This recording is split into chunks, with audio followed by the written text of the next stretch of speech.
everyone, and welcome to episode 35 of the Daddy Brigade podcast. I'm Keith the Bearded Tank. I'm Zach the Tactical Gnome. And tonight, continuing to our interview series, I think that we've been on a run of now, right. We have 51Fifty Rifles.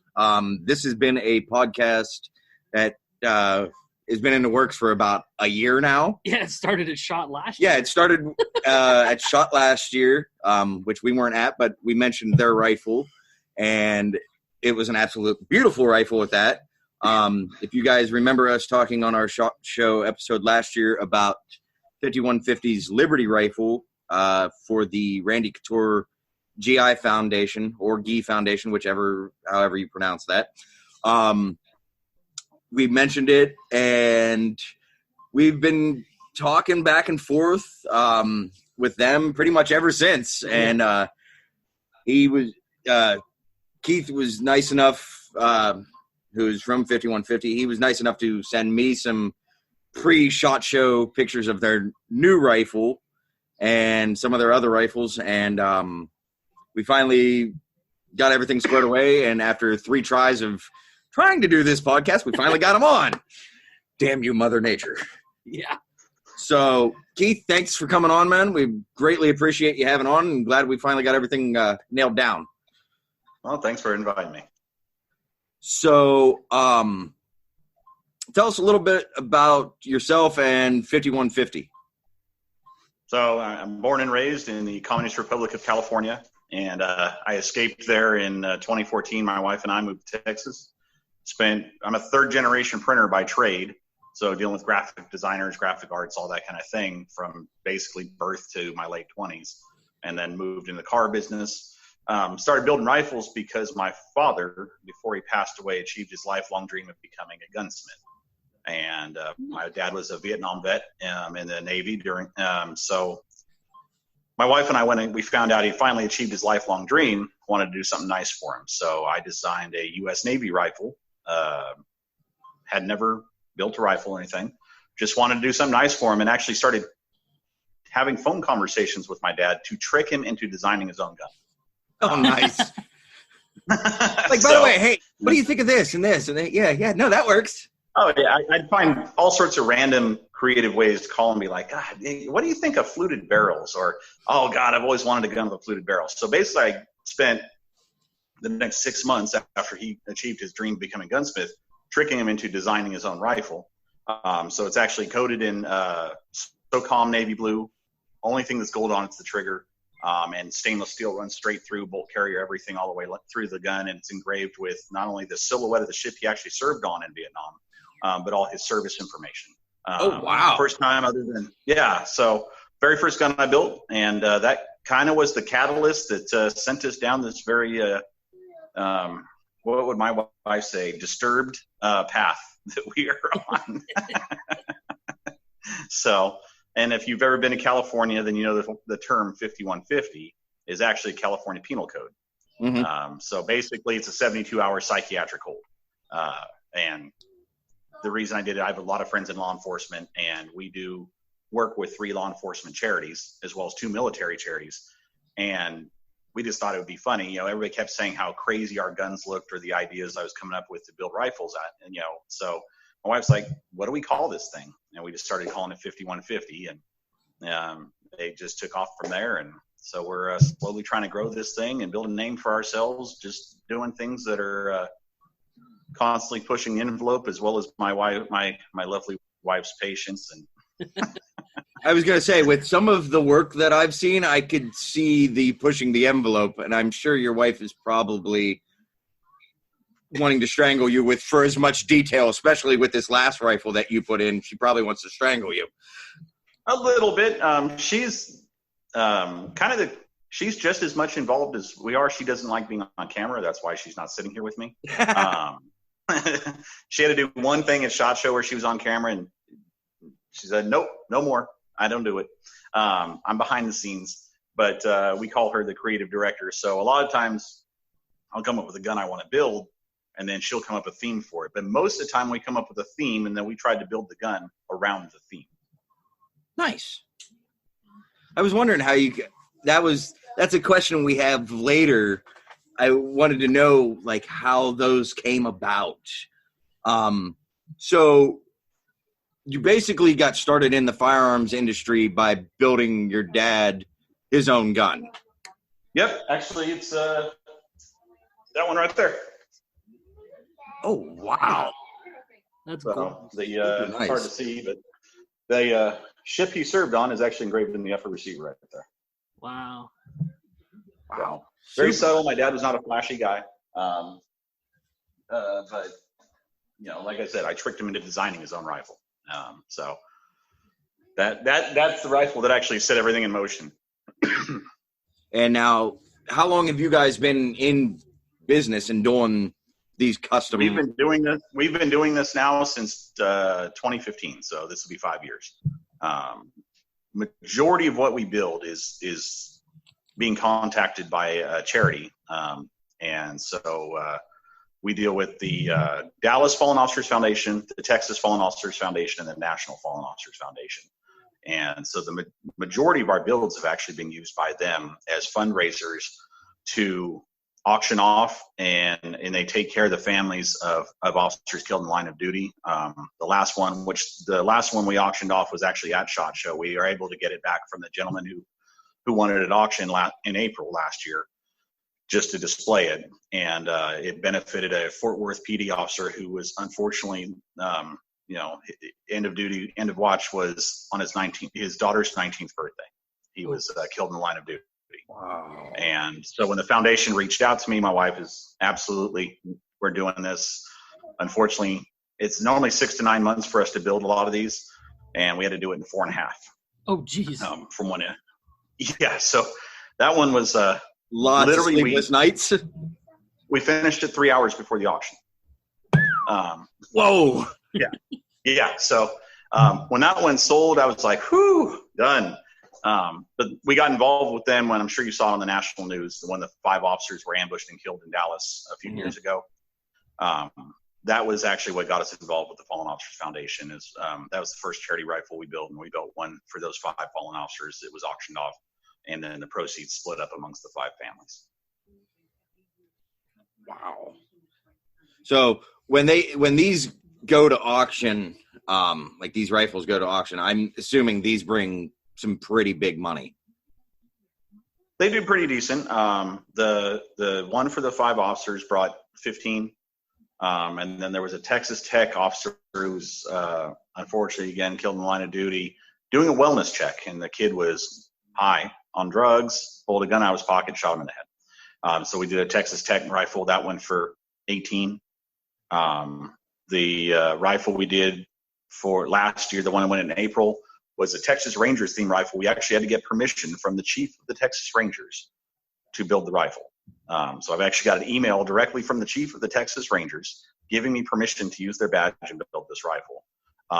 And the folks over at Carr Firearms were nice enough to donate a Desert Eagle 1911. So it was a set. We auctioned them separately, and the combined auction was $26,500 is what those 2 went for the widow of that Fort Worth PD. So for the foundation, because they're all sister foundations, the Dallas, the Texas, and the National Fallen Officers Foundation, they were founded by Trey Penny, who's a 20-year sergeant of the Dallas PD, actually running for Congress now in Dallas. But so we've raised just under $70,000 for them in the last 3 years. Wow. Awesome work. Yeah. And all the companies involved are awesome too, because when we do these builds, we can't do it all on our own. It's just my wife and I doing this. So a lot of companies step up, if I call them and say, hey, I need a barrel, or hey, I need an upper, or whatever, and here's what we're doing. They step up and they deliver. Cheaper Than Dirt was a huge partner in that one. Donated a bunch of stuff, as well as a bunch of swag for everybody at the auction to get hats and lapel pins and personal safes and so on and so forth. Sweet. Dallas Airbrush, who does a lot of if we're doing airbrushing versus Cerakoting with engraving, he steps up. He's done 5 or 6 rifles for us now. He's amazing. He did our Walking Dead rifle, which is actually built for a military charity in Georgia called United Military Care that gets homeless vets off the street. Nice. That's I like the Walking Dead rifle, especially the brass knuckle forward grip. Okay. Yeah, the brass knuckles actually pull out too. So. See, I need something like that on the front of my rifle. Yeah, by the way. Oh, I'm out of ammo? I'm out of ammo. I don't know how practical it is. Let me just beat you to death. We're trying to make sure, we represented everybody on the cast. So that's the Carol part of the build. So,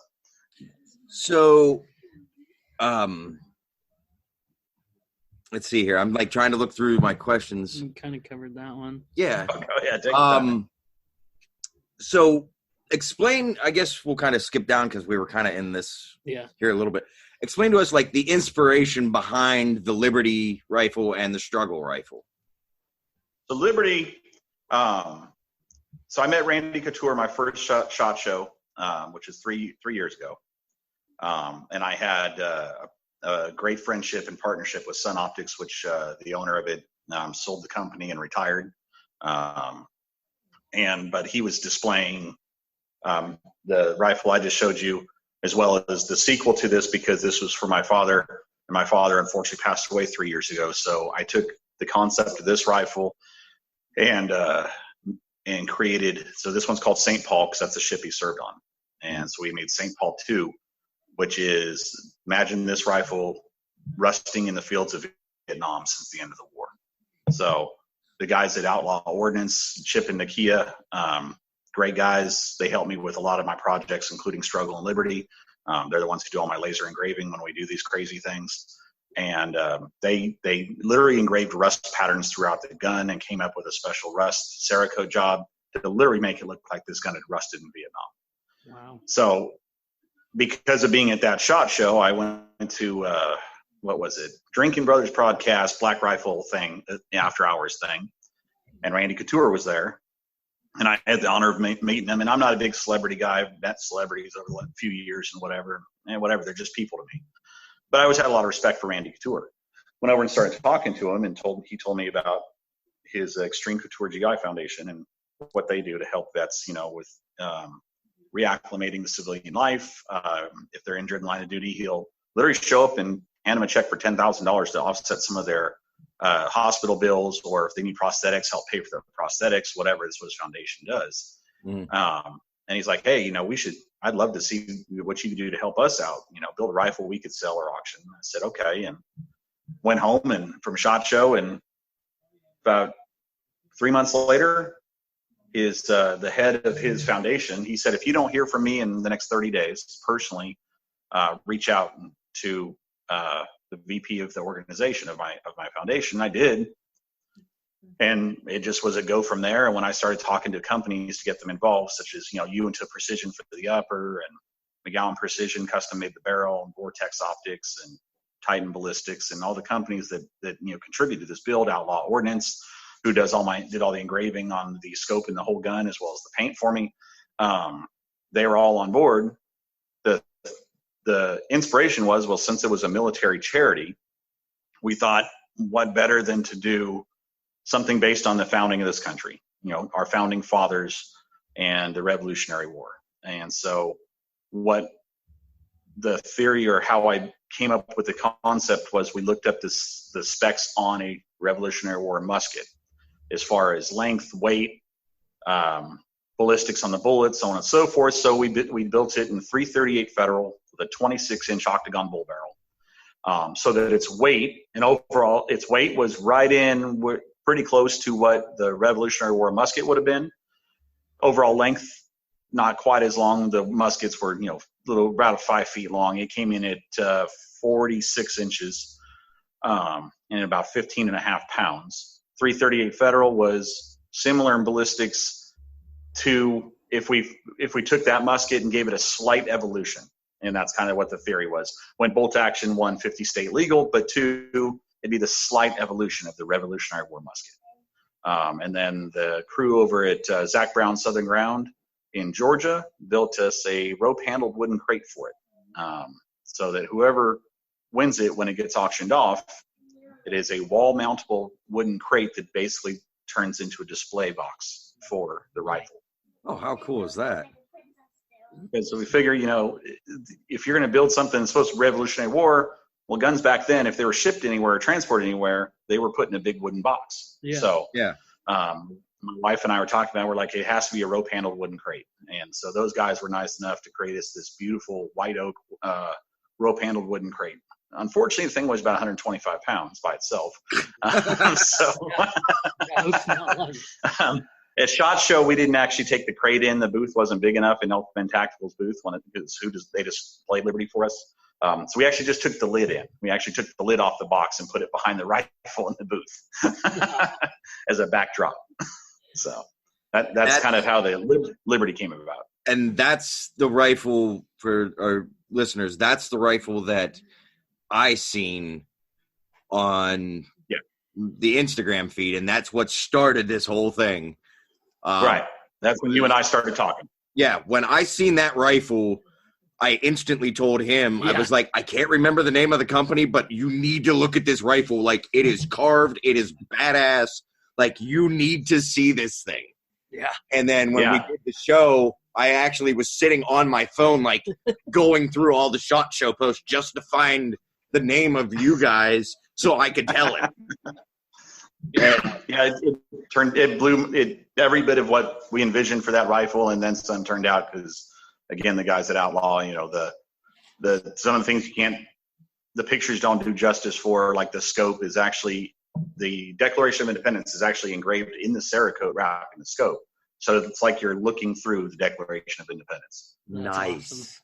That's the amount of work that was on that gun is what blew me away. Like, I'm like, they put so much time and effort into the design. I told him, I was like, we really need to talk about this gun. And then, of course, now you guys have done Struggle.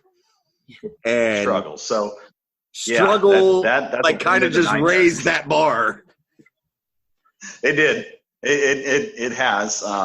So when we did Liberty, that was our first foray into, really, I mean, we were already doing custom, guns and themed guns, but Liberty, I had to modify the upper, modify the lower, modify the grip. We had to prototype the buttstock that was a one-off buttstock that cut out a billet aluminum. It weighs 3.5 pounds. Wow. The barrel was custom made. The handguard was custom made. So that kind of started us down a path. We realized the market, a lot of people want to be able to customize their guns and do some of the crazy stuff that I see in my head, but there's not a lot of parts for it. Well, fast forward to Struggle, same buttstock, hollowed out, so it does not weigh 3.5 pounds. It's not quite the final prototype we'll release for retail, so other people can see their madness come to life on a rifle. But we're trying to finalize the prototype to get it out to the public and have, because I want to see other people what they come up with using some of the parts we've designed. But Struggle came about because actually Uinta Precision called me again in April of last year. I got an email and they're like, hey, what are we doing for SHOT Show this year? Not an hour before that, my wife had told me, she goes, you are not building a rifle for SHOT Show this year. So I was like, no, we're not building a rifle. And then I get an email from Richard over at Uinta Precision. He's like, hey, Keith, what are we doing for SHOT Show this year? Liberty was awesome for everybody involved in the project last year. We got to do something crazy. So that's when you look at your wife and go, well, we're building a rifle.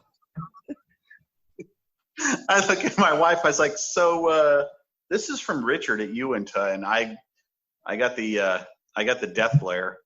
So I called him and I was like, look, if I can get all my vendors, mainly Outlaw Ordnance, my engravers on board, we'll build a rifle. Outlaw says no, we're out.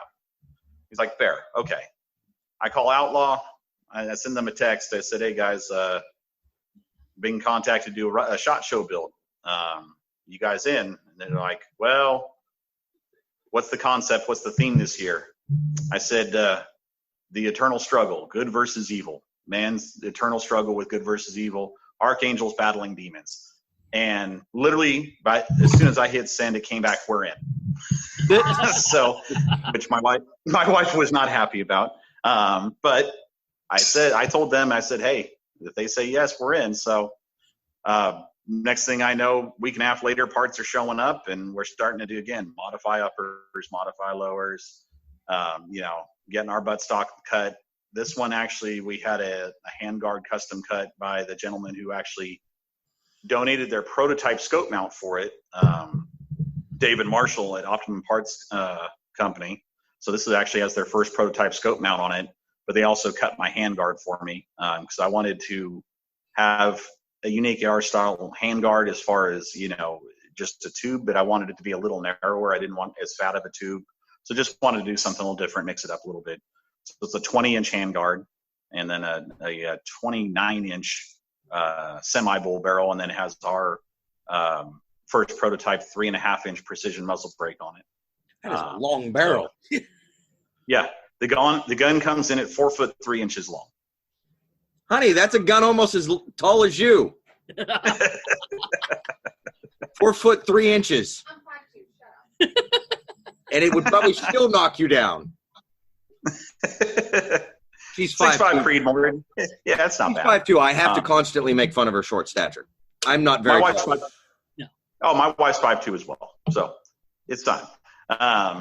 So that's how that came about. And, when I met with them, Nakia and Chip, I showed them a picture and said, kind of this style artwork is what we're looking for, good versus evil. But I said, I want it from break to butt, every square inch engraved. Just archangels battling demons, some filigree, so on and so forth. And they know I like a lot of Easter eggs. I like to make people look for everything.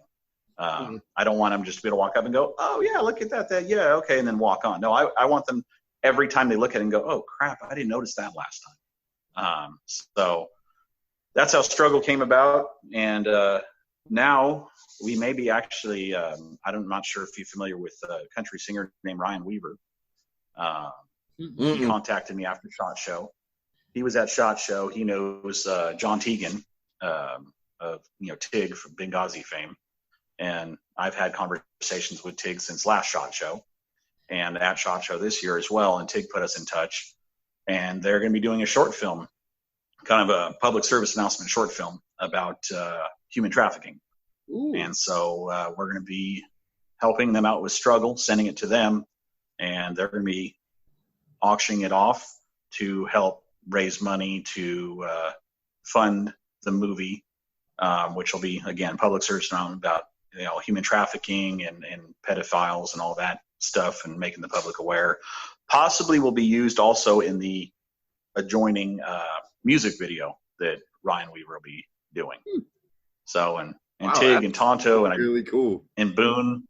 Yeah. So yeah, a couple of the Benghazi guys are going to be in the short film, and it was something when he got in touch with us and told us about it, we wanted to find some way to be involved. And he's like, I'd really like that Struggle rifle to somehow help us out. So we're actually meeting up with him Tuesday in Dallas to finalize all the, details. Awesome.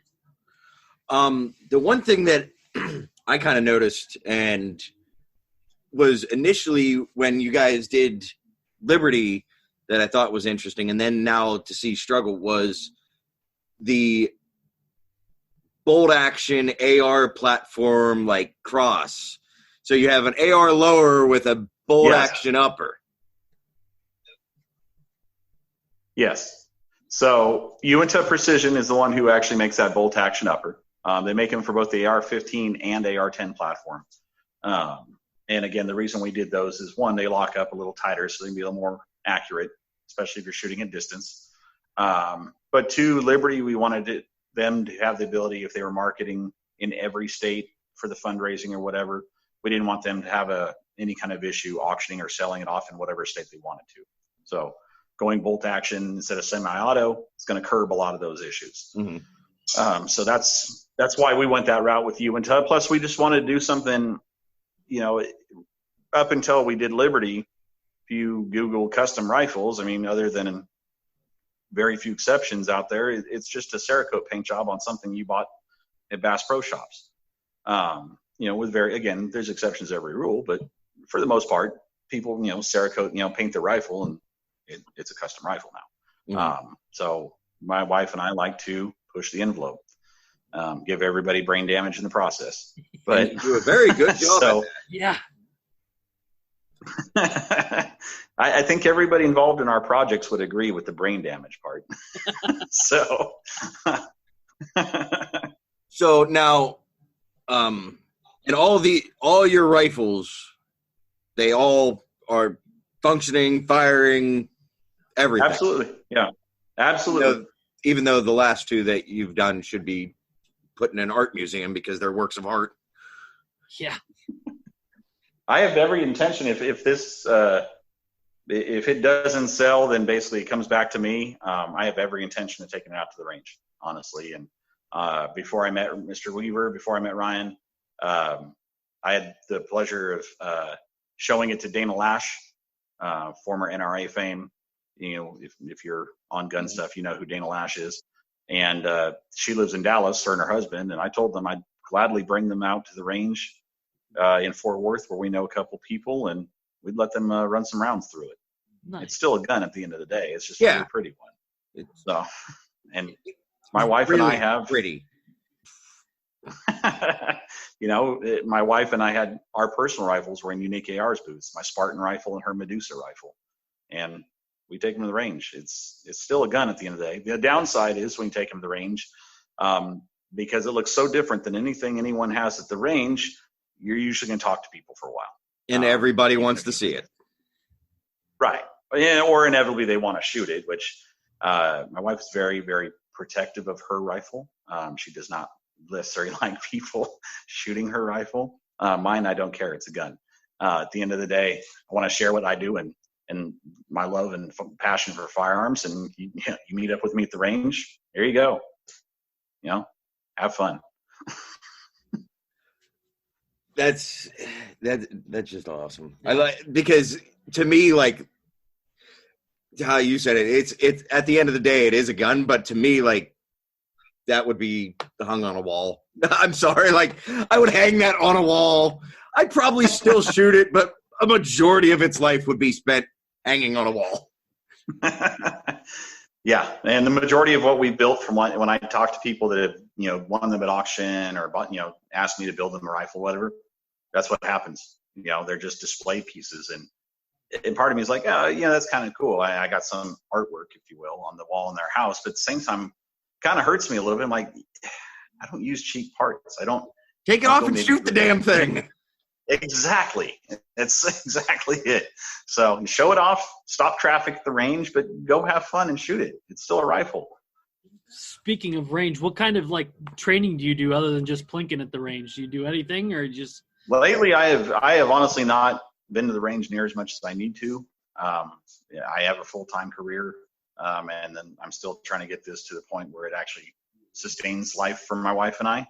So, I'm at work anywhere from 8 to 14 hours a day, depending on the day of the week, and some weeks 6 days a week. So on the weeks it's where I don't get a day off during the week, Sunday is straight recovery time to go back at it on Monday. Otherwise, and unfortunately where we're at in Texas, the range that I wanted to shoot at was closed down by the residential people. Apparently some less than respectful, less than safe riflemen were shooting over the berm on the 1,500-yard rifle range, and got the range put out of business. So we're trying to find a range over the berm on 1,500. So they're shooting 338. Were they standing right at the berm? Oh no, they're 50 cals and. Oh.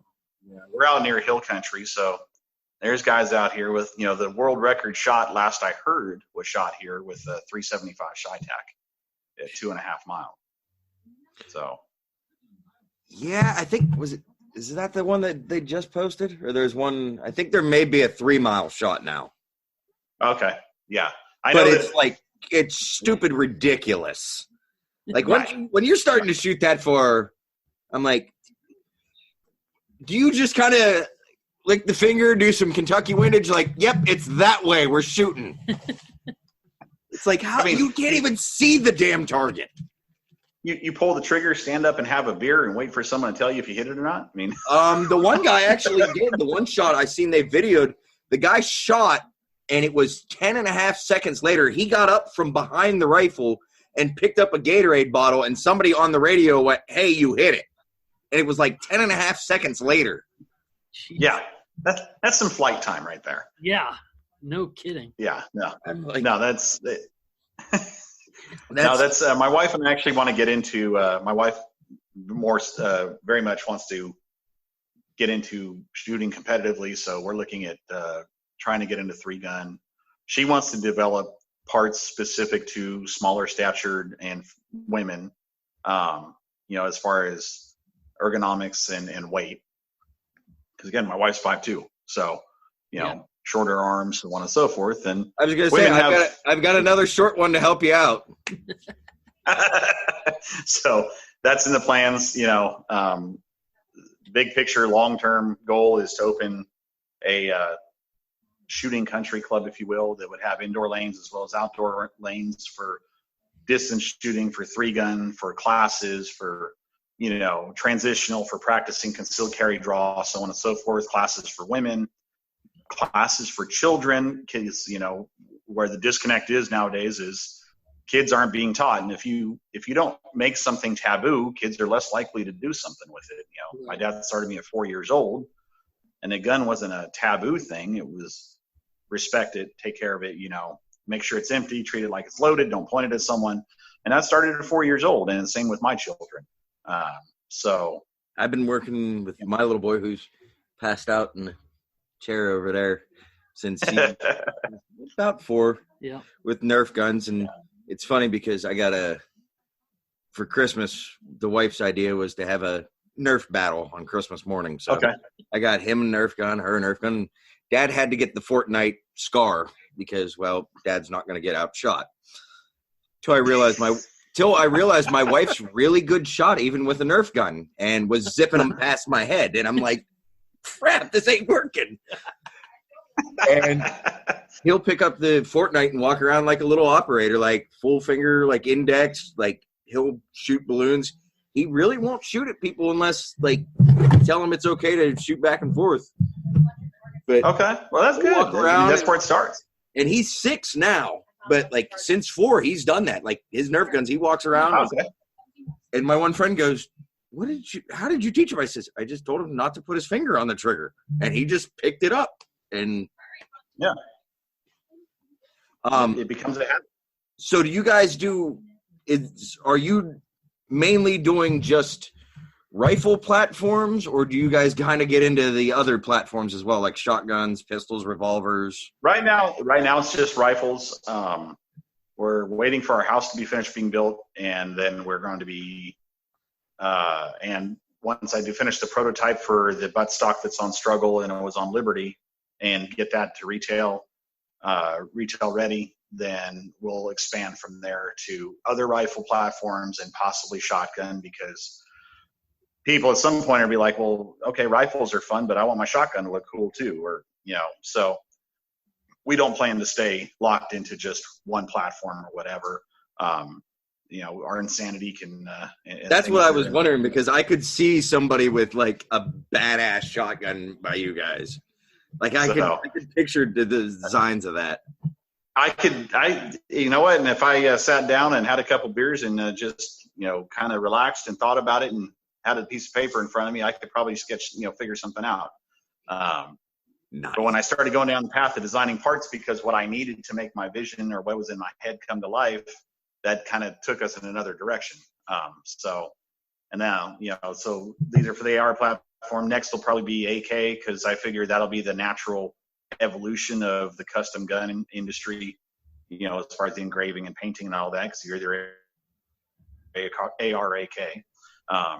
And then we'll just keep expanding from there based on, wherever our head takes us. I've got a few ideas in my head for the next couple builds already. So after SHOT Show, there's a Joker gun in the works already. Ooh. But Jack Nicholson Joker. Even better. Yes. If you do a Heath Ledger Joker, I may know somebody that would buy that gun. Well, my wife will not do Heath Ledger, because my wife says the only real Batman is Michael Keaton. So it will be a Jack Nicholson style Joker. We're also got a Black Widow, as in Scarlett Johansson Avengers. Black Widow 357 Sig. You have AR my in the wife's works. attention now. So yeah, we've got that one in the works. So yeah, that'll be. We're working with a barrel company since no one's released or as of yet a 357 Sig production AR barrel.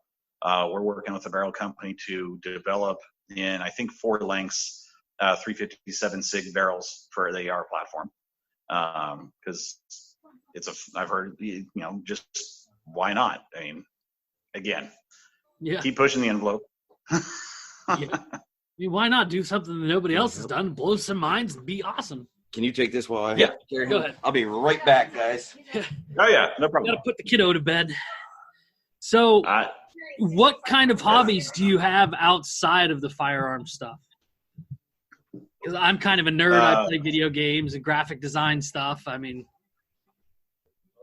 most of it, my wife and I are big movie buffs. We have a pretty large movie collection.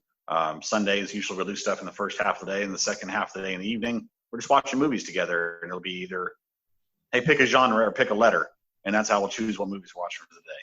nice. Or she'll say, pick 2 actors, and you have to get from the first actor to the second actor within 3 or 4 movies.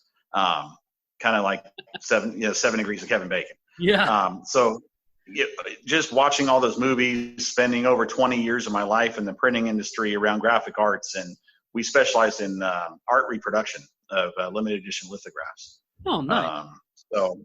So being around that my whole life, I figure is pretty much where this all comes from. And my wife's a pretty creative person too, and she says, you give me a couple glasses of wine, I'll figure something out. But we'll even just be driving, and she'll see something, or I will, or whatever, and then all of a sudden we'll turn the radio off and, hey, what about this idea? And we literally just, when we get home, write down or put it in our phone under the notes, ideas for guns. It can be something as simple as we saw It sounds like classic Chevy. Yeah, I mean, it could be one. I had a classic Chevy Bel Air roll by one time. I'm like, it'd be kind of cool to do with like a hot rod, chrome it out, candy paint, whatever, hot rod rifle. It could be anything that triggers something. Oh, I message him probably. Oh, yeah, throughout the day, because my wife works for a tax accountant. So right now during tax season, I'm at home with the kids, and he'll be at work and be like, hey, jot this idea down for me. Or what about this? Or, hey, go check out this company real quick. And he's like, are you actually doing any work? I was like, oh, yeah, no, I've been thinking about this since I clocked in at 10 o'clock. I'm just now on my lunch break. Oh. Down to our logo. Our logo is actually laying right next to me. I was going to say, I assume the logo comes from one of your dogs. This is Apollo. Come here, bud. Hey. Come here. He's right here. He's I seen him like here. Come here, bud. Up. Come here. This is our logo. What, puppy? He's like, leave This me is Apollo. He's like, leave He's me alone. 6 years old. Okay, bud. 6 years old, and he's a husky and hybrid wolf. Oh, wow. Yeah. How's he deal with the heat? He's defective. He doesn't like cold at all. Like when I it think snows. that is the first husky wolf that I have ever heard of that doesn't like cold. Oh yeah, he goes outside, and if there was snow on the ground, he'll put his paw and be like, "Nope, no, I'm good." He'll go back in the house, lay by the fire. Nice. Our Great Dane loves the cold. Man, you better have a big house with those two big dogs. Yeah. Great Danes are they're like giant cats. They really don't do a whole lot. See, my friend's Great Dane, 20-30 minutes a day of exercise and you're done. My friend's Great Dane was kind of a deity. Like, it would try to run like they also had a German Shepherd, and it would try to run after the German Shepherd, but like it just too much paw and just. And I was like, dude, I don't know how you don't have anything broken in your house. He goes, trust me, a lot of it's been replaced. Because it was literally just. Yeah, their tails just trying to do this and clear everything. Well, his his was paws. That dog was literally all paws, and it could not take a turn if it was on full run. Like it would just lose, it would fall over. Oh, okay. Ours is actually very agile. So she's very smart and very agile and very stubborn. Yeah, I guess his was stubborn too. So I guess What's it like going to SHOT Show? Yeah. We wanted to go so bad this year, but organized chaos. Pretty much that's what everybody yeah. said. And the SHOT Show plague or crud or flu or whatever the hell you want to call it. Oh yeah, yeah. This was the first year I got it, and I don't get sick very easily at all. So when I do, it's usually it makes me kind of laugh because from what I've heard and the guys that I know that go, for the amount of booze that gets drank at SHOT Show, like it should kill anything. I don't gamble while I'm there. I don't even drink a lot. I'll have a few beers a day total in the whole day, maybe 2 or 3 beers. But you think about it. Everybody's touching each of the guns, passing. So you go behind in the booth. No one's wiping down the guns after everybody touches them. And you're shaking hands and. Yeah. I'm gonna get that coating that you put on your hands for when we go, like that, clear coating. Yep. How you doing? That new skin stuff. Now, a lot of booths do have hand sanitizer at the booth. Yeah, I have seen that, and there are companies that are giving it away. Oh yeah, yeah. We were walking around with a backpack, and my wife actually had it hanging from the backpack because this was actually her first SHOT Show. Oh wow. So we took her stepdad, who was EOD in the Army. This is his second year going with me, and then last year when Liberty was there, I also had my buddy from Georgia who was psychological ops in the Army. Oh, nice. And so they really enjoyed it, because they're all gun guys, but also there's a lot of military guys there. So, there's some camaraderie and all that. And obviously my buddy in Georgia is single, so he didn't mind some of the scenery. But yeah, it just so gun scenery. Yeah. It just also happens to be that AVN's the same week as SHOT Show. Every year. Yep. But that's one of my friends was asking. He's like, so if you go to SHOT next year, because like we missed out on something this year that we didn't technically qualify for. He's like, if you guys go next year, like, are we also going to AVN? I was like, you can go to AVN. I'm going to stay at SHOT because I don't want to get a divorce while I'm at SHOT. He goes, smart idea. Hydrate and comfortable shoes. Yes. Yep. That's what everybody says. Hydrate, comfortable shoes, and hand sanitizer. Yep. And you will never see everything in that week. I mean, I don't care how well you plan your week out, you're not going to see it all. I believe it was who was it? I forget, one of the other podcasts that I listened to. I think it was the Gun Collective or We Like Shooting said next year is actually going to be bigger. Yeah, they're talking about expanding it into the MGM. Oh, wow. So right now it's in Sands Expo Center, which connects the Venetian and Palazzo. Mm-hmm. They're talking about also then pushing down overflow into MGM next year. Jeez, that's insane. Yeah. So we kind of got through. I don't even know where we're at on time wise. Yeah. About 50 minutes, but let me see. I've tried to see. 12. Okay, so how many custom rifles? I think we kind of touched. How many custom rifles total have you built to date? Jesus. 12 to 15? I don't know. It's not something I haven't even finished updating our website with all of them yet. Wow. I've got 3 more. So whatever's on the website, I've got 3 more to put on there. Plus I've got 3 on the bench right now because we're also building one for the Liberty First Foundation that is a prize gun that'll be given away at the end of this month. It's a bolt action AR-15 in 350 Legend. Ooh. And that's a legal deer hunting caliber in Ohio. No, it's not. It's got to be 357 or bigger in Ohio. It's straight walled, but it's Well, 350 Legend is a 357 slug. Yeah. That one I think is legal in. Fall under that, I think it is, if I remember right. It's legal in Ohio. Yeah. That's what I was doing. Yeah, but it's only. I mean, it's a flat shooting round out to about 200, 250 yards, and then its energy just burns off and it falls. That's kind of like the same. Everybody that I've been talking to, that's kind of like the 450 Bushmaster, like 300 yards, and then it drops out. And then you got the 45-70, goes a little bit further, and then it peaks out.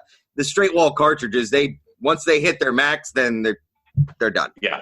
Well, the 338 Federal we did for Couture even, that round is, I mean, we sighted it in initially, 300 yards, it was flipping the steel plate around, no problem. 500 yards, it moved the steel plate. We made contact at 1,000 yards, but it didn't even move the plate. It just marked the plate. Yeah, it just marked it. It just put a mark on the plate at 1,000. So, well, we're down to like the last. I think he's looking through everything. I'll ask you the one question that I always forget to ask everybody. Did Epstein kill himself? Absolutely not.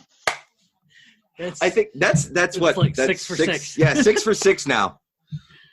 Yeah. That's like saying if Epstein killed himself, then the guns on the rack behind me pull their own triggers. Okay, that's about the best I've heard yet. Yeah. The only reason I say that is because everybody had that whole thing going on Facebook, and I was like, okay, eventually we got to stop asking that question, but I'm gonna run with it for a little bit. Have some fun with that. What's your favorite firearm, favorite caliber, favorite optic? Ooh. And it doesn't have to be ones that you build. It could be whatever. There's no constraint on it. In general, favorite firearm?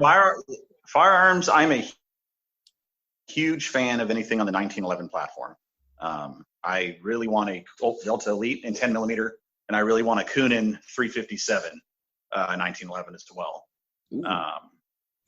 Those are just two of my favorites. Optics, I've been real happy with my partnership with Athlon, and the one that's on the actually I've got three or four rifles set up here that all have Athlon, and I will say their customer service is second to none. The glass is clean as can be, clear as can be.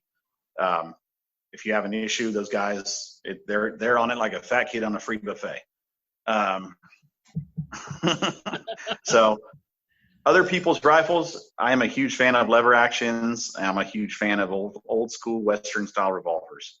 The old 45-70 Marlins and Winchesters, freaking love them. The Henry Golden Boys, freaking love I was them. just telling him I want the tactical 45-70 lever action with the M-lock rail the whole way out. He goes, oh, okay, yeah, I saw that. Yeah, what? And I was like, because tactical lever action and deer hunting. And I love large calibers. The more people say, "Oh, that thing's going to hurt," the more I want to shoot one. Yeah. I was reading about a new round for the AR-10 45 Raptor. I now want to build one just to pull the trigger on the damn thing. I want to build a 458 SOCOM just to pull the trigger on it. I want to shoot a BFR 45-70 revolver. Jesus. Oh yeah, they have a 30-06 and a 30-30 revolver too. Broken hand. I can't do that right now. It's gonna be a while before I can even think. Yeah. One of my friends wanted to build a 50 Beowulf AR, and I was like, "Dude, don't be a wuss. Just build a 458 SOCOM." And he's like, "That's a smaller round." I says, "Go look that up real quick." And then he did. And he's like, "I must have a 458 SOCOM." And now his wife is in the process of helping him build it. Right. I mean, hey, when you absolutely positively must throw a roll of dimes at someone at high velocity. Yep. I mean, that's about it. See, he understands. See, you understand my logic of why I want a 50 cal, Barrett 50 cal. I've been telling my wife. I always send it whenever I see the meme come through. Oh, she went to Barrett, and I'll send that to my wife. And when we were there, I made her go to the Barrett booth. She goes, "Oh, okay, no, it's not as bad." And he told her how much it cost. She goes, "It's not as bad as I thought it was going to be." And I'm in my mid-40s. She's like, "God, I don't even know what I'm going to do for your 50th birthday." I'm all 50 caliber. You know? That would be the perfect time to do it, too. Well, I joked with my wife. I always said, when you absolutely positively got to kill the robber at your neighbor's house behind the fridge a mile away, that's when you need a 50.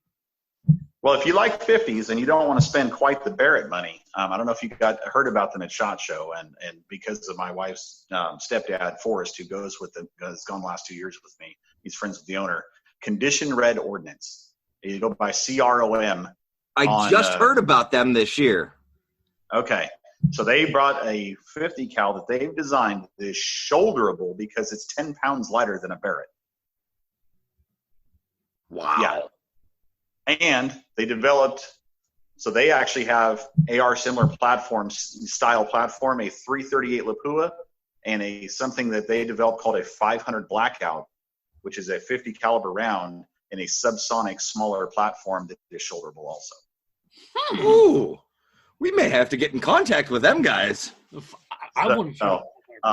Yeah. They also do body armor and shields for military law enforcement.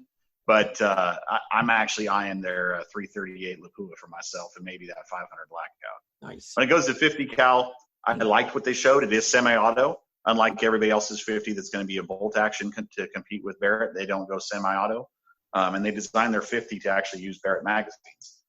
There you go. My wife, there's one semi-automatic sniper platform that I really am a fan of, and we interviewed Ash Hess from Knights Armament. Okay. And I am a big fan of the M110 sniper system.